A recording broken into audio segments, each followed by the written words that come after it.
Salut à tous et bienvenue sur la ferme du mineur. Aujourd'hui on se retrouve pour une nouvelle vidéo et aujourd'hui je vais vous montrer ma config pour miner du Tchia et je vais répondre à toutes vos questions, toutes les questions que vous m'avez posées dans les commentaires. A tout de suite.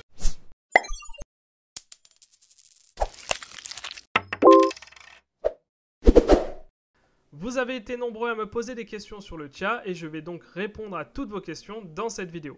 Mais avant tout je vais revenir rapidement sur le fonctionnement de votre machine et du farming. Alors tout d'abord il faut comprendre que vous allez avoir besoin d'un SSD pour miner du Tchia. Et pourquoi donc? Eh bien parce que le SSD doit être le plus rapide possible. Donc il faudra préférer avoir du M2 de génération 4 de préférence, mais vous pouvez très bien le faire avec des générations 3. En fait tout simplement plus c'est rapide, plus ça va vite, plus vous générez des plots et plus vous avez potentiellement de chances de pouvoir générer beaucoup de téraoctets. Donc en fait le problème c'est pas vraiment d'avoir beaucoup de terras, c'est de pouvoir les générer suffisamment rapidement.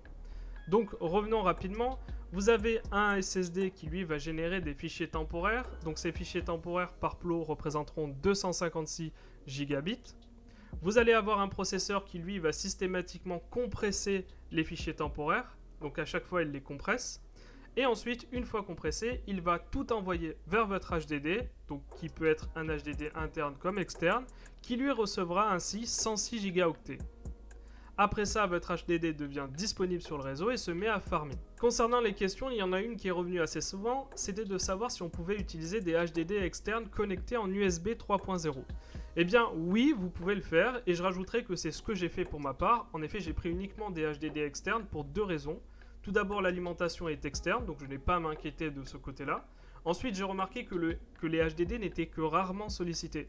En effet, ils sont là dans la majorité du temps à 0%, et le reste du temps, ils sont ponctuellement sollicités une fraction de seconde seulement en lecture. Donc, aucun problème de surchauffe, car ils sont pratiquement tout le temps à 0%. Je vous conseille quand même de prendre des HDD serveurs, parce que ce que j'ai fait est quand même assez risqué. Autre chose à savoir, c'est qu'il n'est pas nécessaire que votre stockage soit vide pour créer des plots. En effet, vos plots ne vont pas écraser vos données, ce qui fait que vous avez la possibilité d'utiliser des plots sur des HDD qui sont déjà remplis. Bien sûr, je vous recommande quand même d'avoir des SSD. Concernant le SSD, celui qui va générer les plots, je vous recommande quand même qu'il soit vide. Pourquoi? Eh bien tout simplement parce que vous le savez sûrement, mais plus un SSD est rempli, moins il est performant. Donc nous, ce qu'on recherche, c'est évidemment la performance. Donc on va éviter de le remplir à 100%. Vous m'avez aussi demandé quelle était ma config. Eh bien moi, ma config elle est en construction, mais je peux vous dire déjà ce qu'il y a déjà dedans. Alors j'ai opté pour un Xeon E5 2680 V3 que j'ai trouvé sur AliExpress à seulement 80 €, avec une carte mère X99 que j'ai acheté aussi à moins de 80 €. À cela j'ai ajouté 16 Go de RAM qui m'ont coûté à peu près 78 €. Et j'avais déjà 16 Go de RAM, donc au total j'en ai maintenant 32. Alors vous allez me dire, mais pourquoi avoir pris une telle config? Eh bien tout simplement parce qu'un plot demande 4 Go de RAM et de threads. Et étant donné que je souhaite aller vite, eh bien j'ai décidé d'en créer plusieurs en parallèle. Et donc le Xeon peut gérer théoriquement 12 plots en même temps, étant donné qu'il a 24 threads.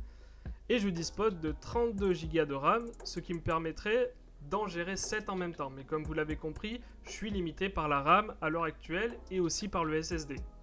Concernant le SSD, j'ai pris un SSD M2 de 2 Tera de la marque Samsung, le Evo Plus.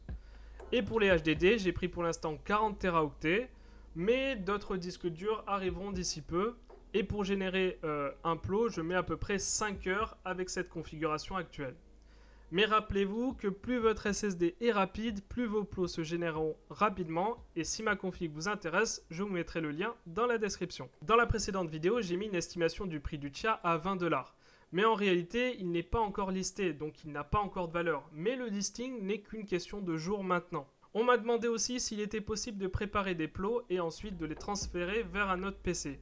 Oui, c'est tout à fait possible à partir du moment où vous utilisez la même clé privée. Et d'ailleurs, c'est ce que je vous recommande de faire si vous minez.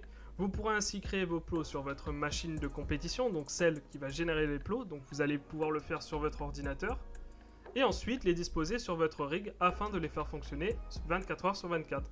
Donc vous allez tout simplement utiliser votre machine gamer, imaginons, celle que vous utilisez tous les jours pour générer les plots. Et ensuite, vous allez transférer les plots, une fois farmés, sur le HDD externe. Vous allez les mettre sur votre rig et hop, vous pourrez les faire fonctionner 24 heures sur 24. Pour ce qui est de la difficulté, il n'y a pas de différence. Mais par contre, j'ai constaté qu'il était plus rapide de générer des plots en 430D plutôt qu'en 434. En tout cas, quand vous les générez en parallèle. Ensuite, j'aimerais revenir sur un point qui me paraît assez important. Vous avez sûrement remarqué que les échelles de mesure étaient en gigabits. Faites attention car 239 gigabits représente 256 gigabits. Ce qui fait que vous êtes donc obligé de prendre un SSD de minimum 480 gigabits. Une autre question qui revient assez souvent, comment se fait-il que je mine depuis déjà 3-4 jours et je n'ai absolument rien reçu? Bien, c'est normal en réalité, parce que vous êtes en solo, c'est-à-dire que vos gains sont complètement aléatoires. Ce qu'il faut comprendre, c'est qu'on a tellement l'habitude d'utiliser des pools qu'on oublie qu'en réalité, tout ça, c'est complètement aléatoire. Ce qui veut dire que vous pouvez très bien toucher un jour, imaginons 2 TIA, et pendant 3 semaines ne rien toucher. C'est pour ça que la team TIA n'exclut pas la possibilité de créer des pools. Le problème des pools, c'est que vous devrez alors recommencer tout le plotting depuis zéro. Donc il y a une autre solution à ça aussi, c'est de multiplier les récompenses. C'est-à-dire qu'au lieu de donner par exemple 20 récompenses par jour, eh bien on en donne 4400. Ce qui fait que statistiquement, beaucoup plus de personnes ont de chances d'obtenir des gains, même s'ils sont minimes, ainsi ça lisse les récompenses. Et enfin, une dernière question, c'était de savoir s'il était nécessaire d'avoir la fibre optique pour pouvoir miner du TIA. Eh bien non, vous n'avez pas besoin d'avoir la fibre optique, vous avez besoin juste d'avoir une connexion stable et une connexion décente, donc de quoi télécharger, je ne sais pas, quelques fichiers. Donc je dirais que si vous avez 1 MO seconde, c'est largement suffisant, vous pourrez miner du TIA. Voilà, j'espère que j'ai répondu à toutes vos questions. Si vous avez aimé cette vidéo, n'hésitez pas à nous mettre un like. N'hésitez pas à vous abonner si ce n'est pas déjà fait. Et on se retrouve pour de prochaines vidéos. Ciao!